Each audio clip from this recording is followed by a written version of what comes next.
Kings Island in Mason, Ohio is arguably the best Cedar Fair park and without a doubt one of the best parks in the country. With a whopping 14 roller coasters, this place pretty much has a roller coaster for everyone. So without further ado, let's get into ranking the roller coasters of Kings Island. Before we start the list, I have left two major roller coasters off of this list. Those are Invertigo and Flight of Fear. Unfortunately, I have not gotten these credits, so I can't really judge the ride. So, here we go. So at number 12, we have the Great Pumpkin Coaster. This ride was manufactured by E&F Myler Industries and opened as Scooby Zoom in 1992. There's not really much to say about this ride. It has a max height of an insane 8 feet and a track length of 199 feet. So it's really nothing to shout at, and that's pretty much all I can say.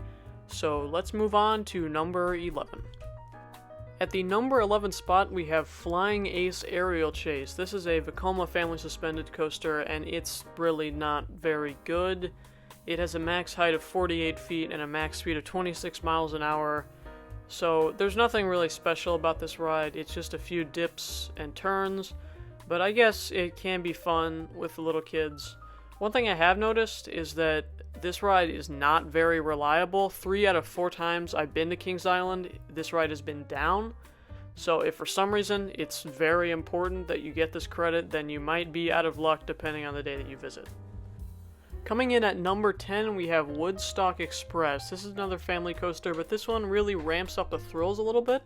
This coaster is 39 feet tall with a max speed of 35 miles an hour. It's pretty much all about dropping you, bringing you back up, and dropping you again.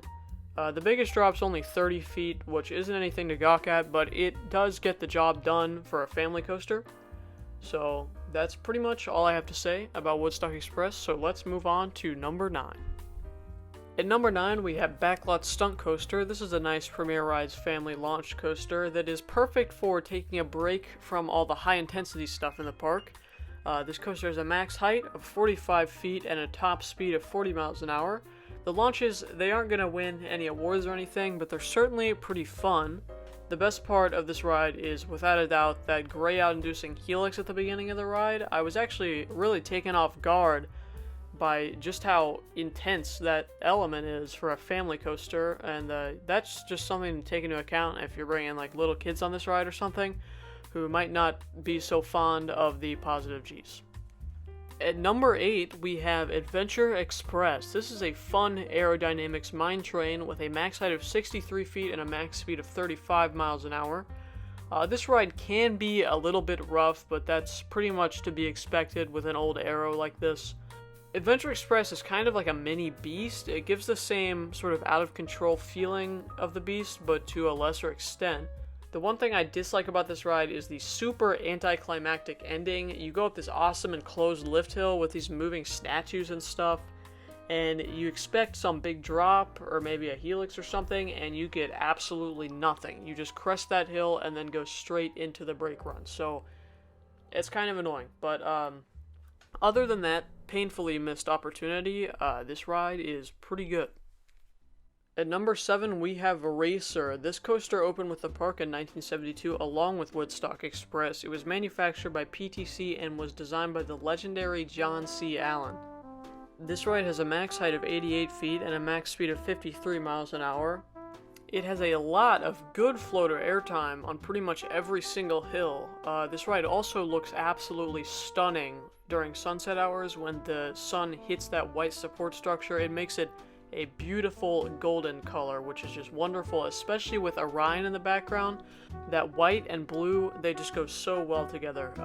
Overall, Racer is super enjoyable, and it's also a great entry-level coaster for all of those young enthusiasts out there. At the number 6 spot, we have the Bat. The Bat is one of the only aero-suspended coasters left in the world, and this ride is severely underrated. It manages to feel out of control and intense while not bombarding you with intense G-force, and you really do feel like you're a bat flying through the woods. It's awesome. And I really didn't notice the swinging cars that much. It kind of just felt like a normal inverted coaster. The one thing I would change about this ride is the short length. It's super short, and if it was a little longer, I would say it would rival the Beast for the best night ride in the park. The night ride on this thing is awesome. You cannot see anything, and you're just flying in every which direction. It is really great. Speaking of the Beast, let's move on to the number 5 spot. At number 5, we have the Beast. At this point, we are really getting into the meat and potatoes of Kings Island's lineup. The Beast is often regarded as one of the best wooden roller coasters in the world, and while I kinda think this ride is overrated, I can say that it offers a fantastic night ride. There is absolutely nothing like taking a ride on the Beast with some friends at night. When people say you can't see anything, they are not lying. The first drop is so much more chaotic than in the day. You start plummeting down in the pitch black darkness, and about halfway down, the on-ride photo flash completely blinds you.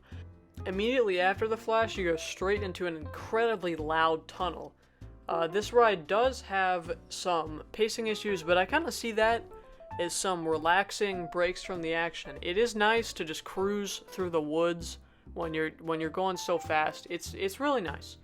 The second drop is a great chaotic finale with some crazy sustained laterals. This ride is really just a lot of fun, and Kings Island would not be the same without it.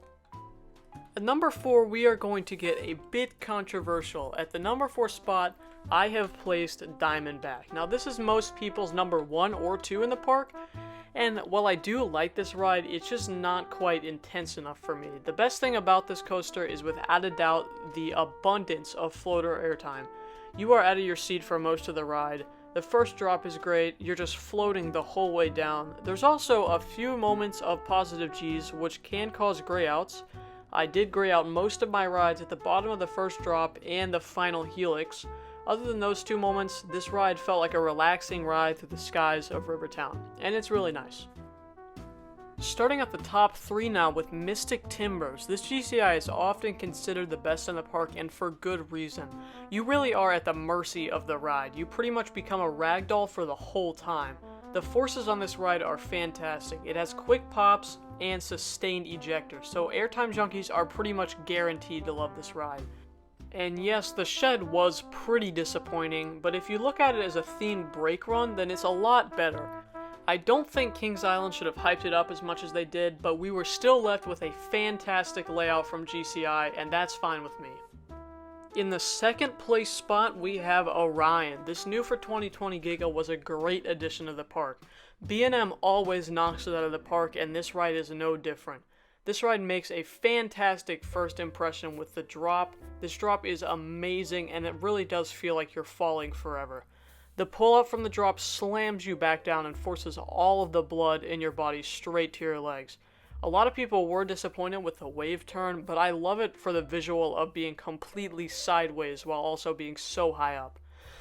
The speed hill is great with some insane sustained floater airtime, and the helix made me gray out every time. This ride may not be a floater airtime machine like Diamondback, but it is a great, intense Giga coaster, and I think it was a fantastic addition to Kings Island. Coming in at the number 1 spot is Banshee. Banshee is a great B&M invert. This ride packs a punch from the first drop to the final brake run. The pacing is fantastic. It doesn't hit its top speed till the bottom of the pretzel knot. It starts out with a fantastic twisted drop that goes into a huge dive loop. This transitions straight into a massive vertical loop that wraps around the lift hill. These first 2 elements demonstrate perfectly how relentless this ride is. You are sustaining high G's for a while during these first 2 elements. Following this is a great 0G roll. This element's really fun because you feel like you're about to get airtime, but right when you start to feel weightless, you start twisting 360 degrees and drop back to the ground. Then you twist straight up into the most intense element on the ride, the pretzel knot. This element is great because as soon as you start to feel the G-force, your vision starts to go and your legs start to feel numb. It is awesome, and it is sustained too. After this element, you go straight into another vertical loop and twist into an inline twist. This element is absolutely fantastic as it gives some phenomenal hang time. After this, you just turn into the brakes, ending a fantastic B&M invert. I absolutely love the speed and intensity of Banshee. It's just an overall incredible experience, and that's why it's my #1 coaster at Kings Island. Thank you guys so much for watching this video. If you want to see some more roller coaster content, make sure to hit the subscribe button and turn notifications on. Big thanks to everyone whose footage I used in this video. Because of the fact I'm just starting this channel, I don't really have any of my own off-ride footage, so links to all the footage used in this video are in the description. Again, thank you for watching, and goodbye.